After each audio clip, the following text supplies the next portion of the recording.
आज के क्लास में हम लोग संधारित्र के कुछ ऑब्जेक्टिव क्वेश्चन देखने वाले हैं। ऑब्जेक्टिव क्वेश्चन की संख्या कुछ ज़्यादा ही है, तो हम लोग इसको दो पार्टों में देखने वाले हैं। इसको अच्छे से समझने की कोशिश करने वाले हैं। तो सबसे पहले हम लोग आते हैं, जो पहला क्वेश्चन है उसको देखते हैं। इसमें सिंपल पूछा है कि संधारित्र की धारिता मतलब सी का, संधारित्र की धारिता किसको बोलते हैं? सी को बोलते हैं। इस सी का क्या मात्रक होता है? तो सी का मात्रक बता दिया गया है, क्या होता है? फैराड होता है। सी का मात्रक फैराड होता है, जिसको हम लोग एफ से दिखाते हैं। इसलिए सी को हम लोग जब भी लिखते हैं 10 माइक्रो फैराड लिखते हैं। माइक्रो के साथ लगा के ज़्यादातर देखने को मिलता है। तो इसका आंसर क्या हो जाएगा? सी ऑप्शन सही हो जाएगा। वायु में गोलीय चालक की धारिता, गोलीय चालक की अगर धारिता का बात करेंगे तो हम तो गोलीय चालक की धारिता का फॉर्मूला पढ़ चुके हैं। सी बराबर 4πε0 इंटू आर होता है, जो कि ये किस पर डिपेंड करता है? आर क्या होता है? तो गोलीय चालक का त्रिज्या होता है। तो अब ये पूछ रहा है कि ये जो किसके समानुपाती होता है, तो अब जैसे कि सी जो है किसके समानुपाती है? इसके त्रिज्या के समानुपाती है। तो इस तरह से इसका ऑप्शन क्या हो जाएगा? सही। देखिए, अगर आप ये रट लेते हैं कि सी जो होता है त्रिज्या का समानुपाती होता है, तो ये फार्मूला आप लोग क्या हो जाएगा? भूल जाइएगा। इसलिए जब भी ऐसा क्वेश्चन आए तो हमको फार्मूला याद होना चाहिए, तब जाकर हम लोग पता होना चाहिए कि समानुपाती कैसे होता है त्रिज्या का। तो ये फार्मूला याद होना चाहिए, और इसमें आर क्या होता है, सी क्या होता है, ये सब टर्म्स पता होना चाहिए। तभी जाके क्या होता है कि इससे हम एक क्वेश्चन करने के कारण हम 2-3 क्वेश्चन क्या कर लेते हैं? याद कर लेते हैं। मान लो कि यहाँ पर तो लिख दिए समानुपाती होता है, लेकिन कभी कभी क्वेश्चन में अगर फार्मूला पूछ देगा तो फिर फार्मूला याद नहीं रहेगा। इसलिए जब भी काम करें अच्छे ढंग से करें, जो कि हम लोग सारा चीज़ों को एक क्वेश्चन से हम लोग 2-4 क्वेश्चन बना सकें। आगे बात हो रहा है, जब समांतर पट्टिका वायु संधारित्र की पट्टिका के बीच की दूरी क्या हो जाती है? बढ़ जाती है। तब समांतर पट्टिका का बात करते हैं तो हम लोग पढ़ चुके हैं कि समांतर पट्टिका रहता है। तो समांतर पट्टिका का अगर संधारित्र का धारिता कितना है? सी है। तो इसके अगर बीच की दूरी कितना है? डी है। और ये जो प्लेट है, इस प्लेट का एरिया कितना है? ए है। तो सी का मान हम लोग पढ़ चुके हैं, epsilon not a by D पढ़ चुके हैं। अब यहाँ से देख सकते हैं जो सी होता है वो क्षेत्रफल का क्या होता है? समानुपाती होता है। और दूरी के क्या होता है? व्युत्क्रमानुपाती होता है।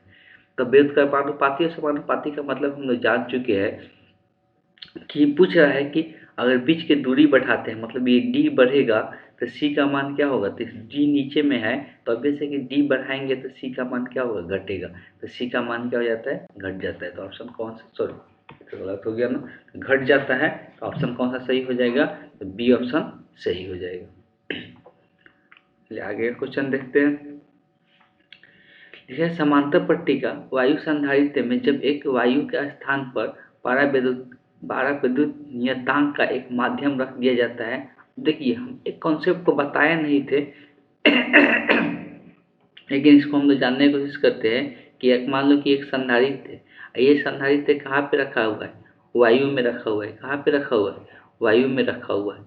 लेकिन अगर इसको एक स्थान से उच्च पाराविद्युत नियतांक, मतलब पढ़े थे, हाँ इसमें नहीं, इसको बताए भी थे कि अगर इसको हम क्या करें, इसको हम कहीं पर ऐसा जगह रख दें जहाँ कोई अलग माध्यम हो, जहाँ कोई अलग माध्यम हो, तब जगह सी का मान जो होता है एप्सिलॉन ए बटे डी होता है। ठीक, ये एप्सिलॉन जो होता है किसी माध्यम का पराविद्युतांक होता है, और ये जो एप्सिलॉन नॉट होता था वायु का या निर्वात का पराविद्युतांक होता था। ठीक, तो ये जिसे बोला है कि पराविद्युत नियतांक, उच्च पराविद्युत नियतांक, मतलब क्या है कि इसका मान क्या हो जाए? ये उच्च पराविद्युत नियतांक मतलब एप्सिलॉन का जो मान हो किससे? एप्सिलॉन नॉट से क्या हो? अधिक हो। तब इस केस में जो सी का मान होता है ऑब्वियस है कि ये बढ़ जाएगा, तो सी का मान भी क्या हो जाएगा? बढ़ जाएगा। तो इसका ऑप्शन कौन सा सही हो जाएगा? करेक्ट ऑप्शन ए ऑप्शन सही हो जाएगा। आगे देखते हैं। यह वो है कि भिन्न धारिता वाले 3 संधारित्र को श्रेणी क्रम में जोड़ा जाता है। 3 संधारित्र है मेरे पास, जिसका तीनों का धारिता क्या है? अलग अलग है। भिन्न का मतलब क्या होता है? अलग अलग होता है। किस क्रम में जोड़ रहे हैं? तो श्रेणी क्रम में जोड़ा जाता है।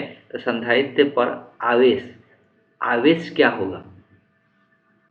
संधारित्र पर जो आवेश होगा समान होगा संधारित्र पर धारिता पर निर्भर करता है। अब देखो यहाँ पर 2 ही ऑप्शन दिया हुआ है 5 नंबर क्वेश्चन का, ठीक है। देखते हैं, जब भी हम लोग समांतर क्रम में अलग अलग संधारित्र को भी जोड़ेंगे, हम ये पढ़ चुके हैं कि संधारित्र का धारिता जो भी हो, ये तीनों का संधारित्र का धारिता जो भी हो, इस केस में हमको क्या देखने को मिलता है, तो ये सब पर जो आवेश होता है, सब पर जो आवेश होता है समान होता है। इसको हम लिखवा चुके हैं किसमें, जब क्या होता है, जब श्रेणी क्रम में हम लोग संधारित्र को जोड़ते हैं तब। तो इसका ऑप्शन कौन सा सही हो जाएगा, ऑप्शन ए सही हो जाएगा। आगे बात करते हैं कि 3 संधारित्र जिसमें प्रत्येक की धारिता कितना है, तो प्रत्येक की धारिता C है, तो श्रेणी क्रम में जुड़ते हैं तब उसका तुल्य धारिता क्या होगा। तो ये न्यूमेरिकल क्वेश्चन हो गया, तो इसको हम लोग सॉल्व करेंगे, ठीक। तो 6 नंबर क्वेश्चन में बोला है, सबसे पहले आप लोग क्वेश्चन अच्छे से देख लीजिए कि 3 संधारित्र दिया है जिसका धारिता कितना है, 6 माइक्रो, सॉरी C माइक्रो है, ठीक है। 6 C इसका धारिता का मान दिया हुआ है, श्रेणी क्रम में जोड़ते तो तुल्य धारिता का मान इसमें से कौन सा आएगा वो बताना है। तो आप अगर न्यूमेरिकल भी हम बहुत सारे बता दिए है, अगर याद होगा तो इसको आसानी से हम लोग बना सकते हैं। बोला है कि 3 संधारित्र है, 3 संधारित्र को दिखा देते हैं। क्वेश्चन नंबर कितना था, शायद 6 नंबर था। 3 संधारित्र है, तीनों के तीनों किस क्रम में जोड़ा जा रहा है, तो श्रेणी क्रम में जोड़ा जा रहा है। सबका प्रत्येक संधारित्र की धारिता क्या है, C है। तो ये तीनों का तुल्य निकालना है, मतलब यहाँ A और B के बीच का क्या करना है, तुल्य निकालना है। तो अगर ये किस क्रम में, श्रेणी क्रम में, तो इसको हम लोग CS से भी दिखा सकते हैं। और श्रेणी क्रम में रहता है तुल्य प्रतिरोध को हम लिखते हैं 1/CS बराबर 3 गो प्रतिरोध है, तो 1/C1 plus 1/C2 plus 1/C3। इसको कॉपी में नोट डाउन करना है, ठीक। 1/CS बराबर 1/C1 C2 C3, तीनों का मान C ही है, तो ये भी हो गया C plus 1/C plus 1/C।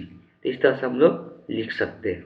तब इसको सिंप्लीफाई करेंगे तो क्या देखने को मिलेगा, 1/CS बराबर हो जाएगा, तीनों का एलसीएम सेम है, तब नीचे में सेम रहता है तो हम ऊपर वाला को क्या कर सकते हैं, डायरेक्ट जोड़ सकते हैं। कितना आ जाएगा, 3/C।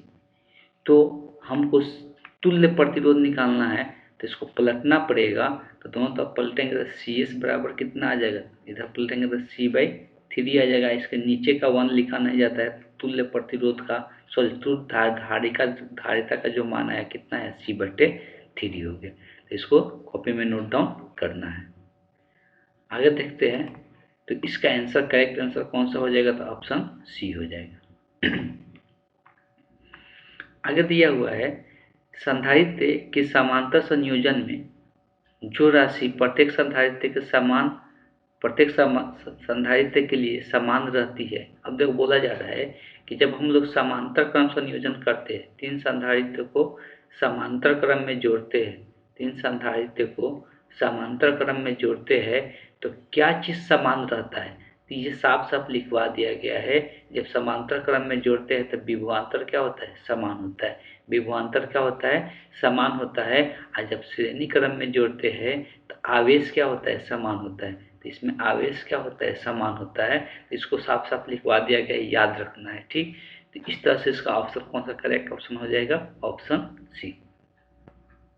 आगे बात किया जा रहा है, धातु के बने 2 गोलाकार, यहाँ पर 2 गोलाकार धातु के गोलाकार चालक है, ठीक। जिसके धारिता का अगर बात करेंगे तो एक का धारिता C1 है, एक का धारिता C2 है। दोनों को कुछ आवेश है, कुछ इस पर आवेश है, लेकिन शुरुआत में कितना आवेश है ये नहीं बताया जा रहा है, लेकिन दोनों पर कुछ ना कुछ आवेश है। यदि उनके संपर्क बनाया जाए, इसको क्या किया जाए, जोड़ दिया जाए, संपर्क कर दिया जाए, तो अलग हो, फिर इसको संपर्क लाने के बाद कुछ समय के बाद क्या कर देना है, इसको अलग अलग कर देना है, मतलब फिर तार को क्या कर देना है, डिस्कनेक्ट कर देना है। तब उस स्थिति में आवेश दोनों पर कितना है, एक पर Q1 है और एक पर Q2 है। तो इस बात को याद में रखना है कि बताया गया था जब भी 2 चालक को आपस में जोड़ देते हैं तो आवेश कुछ भी रहे तो आवेश का स्थानांतरण एक ओर से दूसरे ओर होते रहेगा। और कब तक होते रहेगा, जब तक दोनों का विभवांतर क्या हो जाए, सेम ना हो जाए। इसका मतलब जोड़े है तो दोनों का विभवांतर क्या हो जाएगा, सेम हो जाएगा। तो दोनों का विभवांतर सेम होगा, तो विभवांतर का फॉर्मूला हम लोग क्या पढ़ चुके हैं, तो विभवांतर का फॉर्मूला हम लोग क्या पढ़े हैं उसको ध्यान में रखना है। तो हम लोग ये एक फार्मूला जानते हैं कि जो सी बराबर होता है वो कितना होता है, क्यू बटे भी होता है। तो भी बराबर कितना होगा, क्यू बटे सी होगा। तो ये विभवांतर का फार्मूला याद रखना है संधारित्र के लिए, संधारित्र की धारिता के लिए विभवांतर का फार्मूला होता है। तो इस तरह से इसका जो भी होगा, तो इसका भी का मान कितना लिखाएगा, इसका आवेश है Q1 और संधारित्र की धारिता कितना है C1, बराबर होगा इसके विभवांतर के, इसलिए दोनों का विभवांतर क्या हो जाता है, समान हो जाता है जब एक तार से जोड़ते हैं। तो इसका विभवांतर कितना होगा, Q2 बटे C2 हो जाएगा। तो इस तरह से इसका करेक्ट ऑप्शन कौन सा सही हो जाएगा, ऑप्शन बी हो जाएगा। ठीक,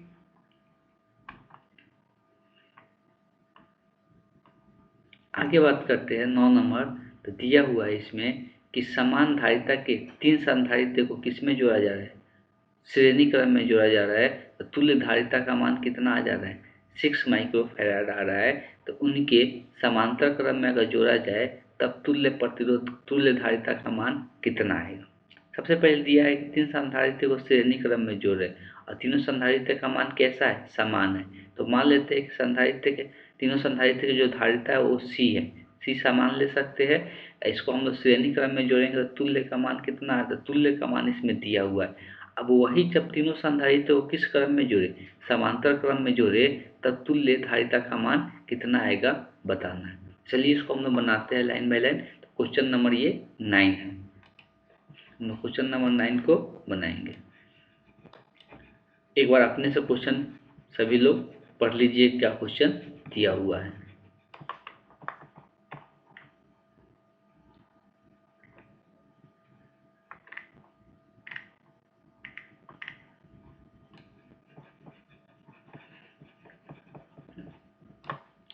क्वेश्चन नंबर 9 में क्या कह रहा है कि मेरे पास 3 संधारित्र है जिसका धारिता का मान, सबका मान क्या है, समान है।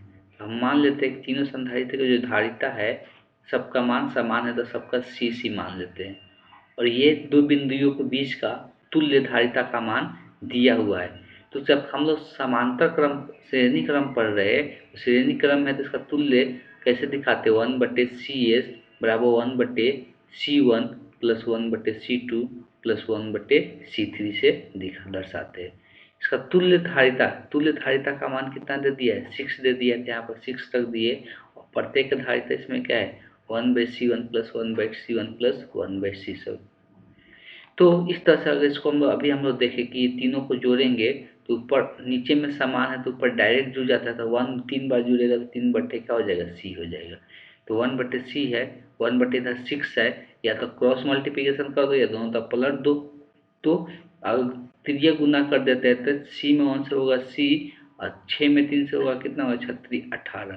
तो ये कितना माइक्रो कूलम आ गया, तो ये 18 माइक्रो फैराड इसका क्या आ गया, तुल्य प्रतिरोध का मान हो गया। जब इस किस क्रम में है, श्रेणी क्रम में है तब। अब अगर हम इसी को क्या कर रहे हैं, हम इसी को क्या करने जा रहे हैं, इसी को हम अब किस क्रम में जोड़ेंगे, तो इसको हम लोग अब जोड़ना है समांतर क्रम में। तब हम लोग ये जो 18 माइक्रोफैराड जो प्रतिरोध आया है, अब इसी को हम लोग क्या करना है, समांतर क्रम में जोड़ना है। ये तीनों को हमको समांतर क्रम में जोड़ना, प्रत्येक का धारिता सेम ही है तो तीनों का यहाँ पर भी धारिता सेम होगा। इसको हम लोग समांतर क्रम में जोड़ेंगे और तब इसका पूछ रहा है कि तुल्य प्रतिरोध का मान कितना होगा। अब मतलब ये भी कितना है, 18 माइक्रोफैराड, ये भी कितना है 18, ये भी कितना है 18। तब ये समांतर क्रम में जुड़ गया। तो समांतर क्रम का तुल्य, तुल्य धारिता का मान निकालने का तरीका हम लोग पढ़ चुके हैं, 3 है। तो क्या लिखाएगा, C1 plus C2 plus C3, तीनों का मान रख देंगे तो 18 प्लस 18 प्लस 18। तो यहाँ से तुल्य धारिता का मान आएगा तो 18 3 बार जुड़ेगा तो कितना आ जाएगा, 54 माइक्रो फैराड इसका आंसर हो जाएगा। तो ये जब इसको समांतर क्रम में तीनों को जोड़ेंगे तब इसका तुल्य धारिता का जो मान आएगा वो कितना आ जाएगा, 54 माइक्रो फैराड इसका आंसर हो जाएगा। तो ऑप्शन में जरूर दिया होगा, तो ये वाला ऑप्शन क्या होगा, option see the correct option. आगे क्वेश्चन दिया हुआ है कि 4 संधारित्र उपलब्ध है जिसमें प्रत्येक धारिता कितना है, 2 माइक्रोफैराड है। तो पूछ रहा है कि इसको किस क्रम में जोड़ेंगे कि इसका धारिता का मान, इस संधारित्र की धारिता को किस क्रम में जोड़ेंगे, इसका धारिता का मान कितना हो जाए, 8 माइक्रोफैराड हो जाएगा। देखो हम लोग 2 क्रम में जोड़ने का बात करते हैं, एक समांतर क्रम होता है, एक श्रेणी क्रम होता है। अगर 2 को हम लोग समांतर क्रम में श्रेणी क्रम में जोड़ते हैं तो 1 बाई करके जोड़ते हैं। अगर हम लोग समांतर क्रम में जोड़ते हैं, डायरेक्ट जोड़ते हैं, तो ये 4 गो है, 4 गो डायरेक्ट जोड़ेंगे तो कितना आ जाएगा, 8 माइक्रोफैराड के बराबर आ जाएगा। मतलब ये जो 2 जिस संधारित्र जो है इसका धारिता कितना है, 2 है, तो इसको किस क्रम में जोड़ेंगे, तो समांतर क्रम में जोड़ेंगे, तब इसका तुल्य धारिता का मान कितना आ जाएगा, 8 माइक्रोफैराड आ जाएगा। तो ये पूछा है किस क्रम में जोड़ेंगे, तो समांतर क्रम में इसको हम लोग जोड़ेंगे। ठीक है,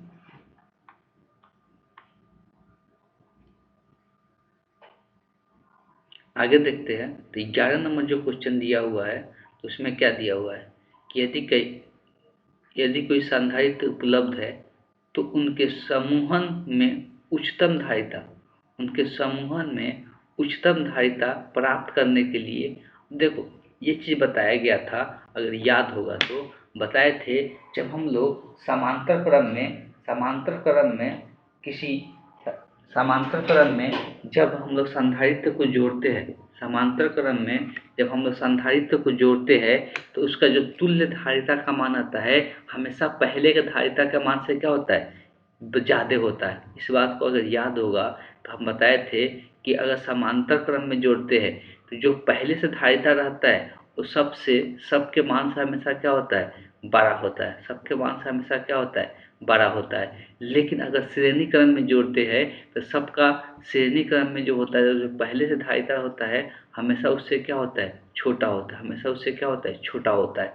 तो इस तरह से हम लोग बोल सकते हैं कि जब समूहन करते हैं, जब हम लोग उसको जोड़ते हैं समूह में, तो उच्चतम धारिता प्राप्त करने के लिए हम लोग किस क्रम में जोड़ना पड़ेगा, तो समांतर क्रम में जोड़ना पड़ेगा। समांतर क्रम में जोड़ने से क्या हो जाता है कि धारिता का मान सबसे अधिक मिलता है। अब हम लोग बात करेंगे 12 नंबर क्वेश्चन का। तो समान धारिता के इन संधारित्र को समांतर क्रम में जोड़ना है और फिर क्या करना है, श्रेणी क्रम में जोड़ना है। तब दोनों का अनुपात कितना होगा बताना है, तुल्य का। पहले समांतर क्रम में जोड़ के उसका तुल्य धारिता का मान निकालेंगे, फिर श्रेणी क्रम में जोड़ के उसके तुल्य धारिता का मान निकालेंगे और तब दोनों का अनुपात देखेंगे कितना आएगा। तो अनुपात पहले समानता तब श्रेणी। चलिए 12 नंबर क्वेश्चन को हम लोग बनाते हैं।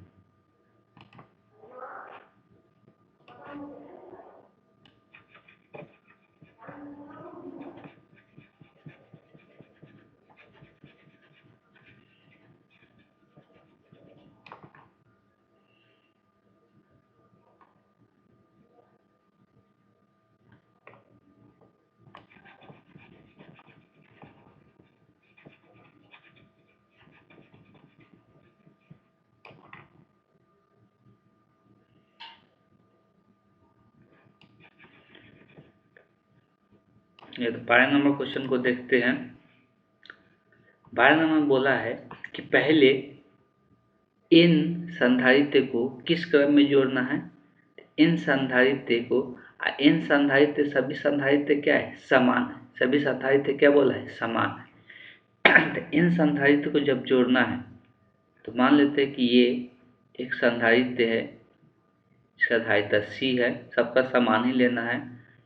ये संधारित्र जिसका धारिता इसका भी C है, एक और संधारित्र लेते हैं जिसका धारिता क्या है, C है। इन सबको समांतर क्रम में ही जोड़ते जाना है। एक और संधारित्र लेते हैं जिसका धारिता क्या है, C है। ऐसे ही कितना जोड़ना है, तो ऐसे ही हम लोग को इन संधारित्र को जोड़ना है। तो ऐसे ही हम लोग को इन संधारित्र को जोड़ना है। डॉट डॉट दिखा दिए, मतलब बीच में और भी बहुत सारे संधारित्र जुड़ा हुआ है, तब दोनों के बीच के जो तुल्य धारिता का मान होगा। तो देखिए हम लोग जानते हैं कि अगर समांतर क्रम में रहता है तो तुल्य धारिता का जो मान होता है क्या होता है, C1 plus C2 plus C3, और बहुत सारे हैं तो हम लोग क्या कितना है, N है, तो क्या लिख सकते हैं यहाँ पे Cn लिख सकते हैं। क्या लिख सकते हैं? Cn लिख सकते हैं। अब अगर बात करते हैं प्रत्येक का धारिता समान है तो C plus C plus dot dot dot C, इसका भी धारिता क्या है? C। ये कितना बार है? इन को अब जब हम लोग बात करते हैं, जब समान चीज को मान लो कि अगर 10 को हम बोल रहे हैं कि कितना बार जोड़ रहे, 4 बार जोड़ रहे, इसका मतलब क्या है? 10 गुने क्या लिख सकते हैं इसको? 4, यही क्या आएगा? 40 आएगा, जोड़ने पर भी 40 आएगा। अगर इसको 5 बार जोड़ेंगे तो क्या लिख सकते हैं? 10 गुने 5। तो वैसे ही C को n बार जोड़ रहे हैं तो इसका योगफल कितना आएगा? Cn के बराबर आएगा। कितना आएगा? Cn के बराबर आएगा। तो Cp का मान कितना हो गया? Cn हो गया, या Nc लिख सकते हैं। Cn लिखे या n को पहले लिख ले, Nc लिख सकते हैं। तब इसका योगफल का मान जो आ गया Nc के बराबर आ गया। अब दूसरा कंडीशन में क्या कह रहा है कि अब इसको हमको किस क्रम में जोड़ना है? तो अब इसको हमको श्रेणी क्रम में जोड़ना है। अब इसको हमको इन जो संधारित्र है उसको हम श्रेणी क्रम में जोड़ना है। तो जब इसको हम लोग श्रेणी क्रम में जोड़ेंगे, इन संधारित्र को सबका धारिता कितना है? C ही है। तो श्रेणी क्रम में अगर तुल्य का बात करते हैं तो 1/CS लिखते हैं, 1/C1 plus 1/C2 plus 1/CN S 1/C3 plus dot dot dot कितना n को है तो 1/ यहाँ पर Cn कर देते हैं। अब इस केस में प्रत्येक का संधारित्र की धारिता क्या है? समान है। तो 1/C plus 1/C plus 1/C plus dot dot dot 1/C। यहाँ पर भी वही केस आ रहा है कि जो 1/C है उसको कितना बार जोड़ रहे? n बार जोड़ रहे, तो क्या आ जाएगा? 1/C इंटू n हो जाएगा। तो इस तरह से अगर हमको CS का मान निकालना है, या तो दोनों तरफ पलट दो तो CS बराबर क्या लिखाएगा? C/n हो जाएगा। अब बोला क्या है क्वेश्चन में? दोनों का तुल्य का रेशियो निकालना है। तो पहले हम C समांतर क्रम वाला निकाल रहे हैं तो Cp ऊपर होगा और CS कहाँ पे होगा? नीचे में। और Cp का मान अगर याद होगा तो कितना आया है? Nc आया है। और CS का मान यहाँ पर कितना आ गया? C/n आ गया। तो यहाँ पर ये n ऊपर में चला जाएगा, n ऊपर में चला जाएगा, नीचे है तो Nc/C गुने n हो जाएगा। तो यहाँ से C से C क्या हो गया? कट गया। और n में n से गुना आ जाएगा तो कितना आ जाएगा? n² आ जाएगा। तो यहाँ पर बात करेंगे Cp और CS के रेशियो के, तो कितने के बराबर हो जाएगा? n² के बराबर हो जाएगा। तो इस तरह से कौन सा ऑप्शन करेक्ट हो जाएगा हम लोग देख सकते हैं। तो n² वाला ऑप्शन क्या हो गया? इसका करेक्ट ऑप्शन हो गया। आगे बात करते हैं एक समांतर पट्टी का संधारित्र पर, एक समांतर पट्टी का संधारित्र के बीच के अभ्रक अब देखिए यही बात है, अभ्रक की एक पतली प्लेट रख दी जाती है। अब अभ्रक की पतली प्लेट रखे, हम बोले थे अगर इस संधारित्र को किसी अलग माध्यम में रख दे तो उसका धारिता क्या हो जाता है? बढ़ जाता है। या इसके बीच में कोई दूसरे पदार्थ रख दे तो भी उससे भी माध्यम क्या हो गया? परिवर्तन हो गया। तो जब भी माध्यम परिवर्तन होगा तो संधारित्र की धारिता क्या हो जाती है? बढ़ जाती है। इस बात को ध्यान में रखना है। आगे हम लोग देखेंगे तो 1 माइक्रो फैराड धारिता के दो संधारित्र समांतर क्रम में जोड़े जाते हैं। देखिए तो 1 माइक्रो फैराड के दो संधारित्र जिसको हम समांतर क्रम में जोड़ रहे हैं, और फिर उसमें हम एक क्या कर रहे हैं? श्रेणी क्रम में 0.5 माइक्रो फैराड को जोड़ रहे हैं। तो तीसरा संधारित्र जोड़ा जाता है, तब तीनों को मिलाकर तुल्य प्रतिरोध का मान कितना हो? चलिए इसको हम लोग बनाते हैं। इसका तुल्य प्रतिरोध किस प्रकार से निकालेंगे? सबसे पहले आप लोग क्वेश्चन पर ध्यान दीजिएगा, क्वेश्चन में क्या बोला जा रहा है। इसको ऐसे पहले भी बता दिए है इस प्रकार का क्वेश्चन का, लेकिन वहाँ पे डायरेक्ट डायग्राम दिया हुआ था और यहाँ पे डायग्राम नहीं दिया हुआ है, तो उसको समझना है।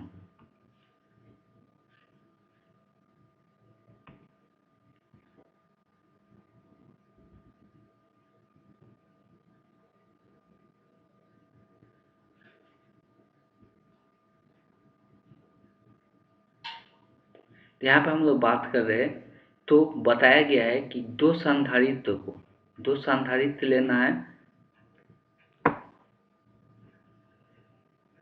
दो संधारित्र को किस क्रम में जोड़ना है? पहले समांतर क्रम में जोड़ना है, फिर इसके साथ एक संधारित्र श्रेणी क्रम में जोड़ना है, तब ये इसके बीच का तुल्य धारिता का मान क्या होगा बताना है। तो एक बार फिर से देख ले, जो हम लोग को यहाँ पे समांतर क्रम में जोड़ना है उसका मान 1 है, तो ये है 1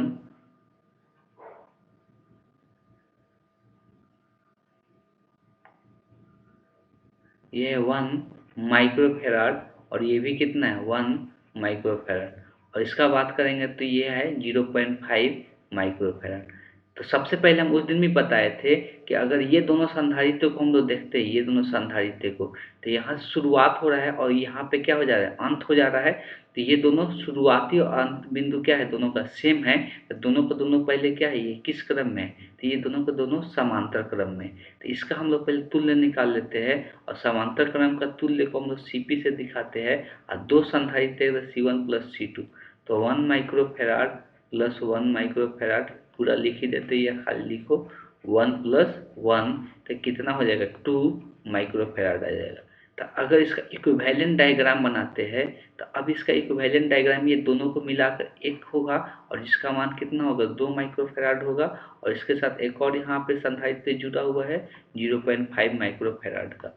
अब ये दोनों के बीच का तुल्य हमको ज्ञात करना है ए और बी के बीच का, तो सी ए बी इसको लिख लेंगे और दोनों के दोनों किस क्रम में श्रेणी क्रम में है, तो श्रेणी क्रम हम लोग क्या लिखते हैं सी 1/CAB बराबर 2 है, तो 1/C1 प्लस 1/C2 हो जाएगा। तो इसको अगर सॉल्व करते हैं तो हम लोग क्या निकल के आएगा,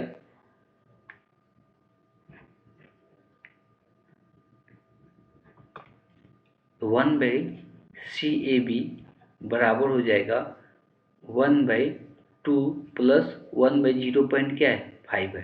तो 0.5 को हमको पता है कि 0.5 का मतलब होता है 1/2, तो 1/2 भी यहाँ पे हम लिख सकते हैं। तो 2 कहाँ पे चला जाएगा ऊपर में चला जाएगा, तो इस तरह से इसको अगर सिंप्लीफाई करते हैं तो 1/CAB बराबर हो जाएगा 1/2 और ऊपर में 2 चला जाएगा 2/1, और इसका भिन्न का जब हम लोग जोड़ बनाएंगे तो भिन्न का जोड़ हम यहाँ पे थोड़ा डायरेक्ट लिख देते हैं, इसलिए हम 2 आएगा और 2 दूना 4 यहाँ ऊपर में 5 आएगा 5/2। अब दोनों तरफ क्या करना पड़ेगा हमको CAB का मान निकालना है, दोनों तरफ क्या करें पलट दे, तो इधर पलटेंगे तो 2/5 आ जाएगा माइक्रोफेराड। अगर इसको दशमलव में लिखना चाहते हैं तो ये कितना हो जाएगा 0.4 माइक्रोफेराड के बराबर आ जाएगा। तो आंसर देख लेते हैं कि दशमलव में दिया हुआ है कि परिमेय संख्या के रूप में दिया हुआ है, दशमलव में ही दिया हुआ है। इसका करेक्ट जो ऑप्शन होगा वो कौन सा हो जाएगा, तो ऑप्शन सी हो जाएगा।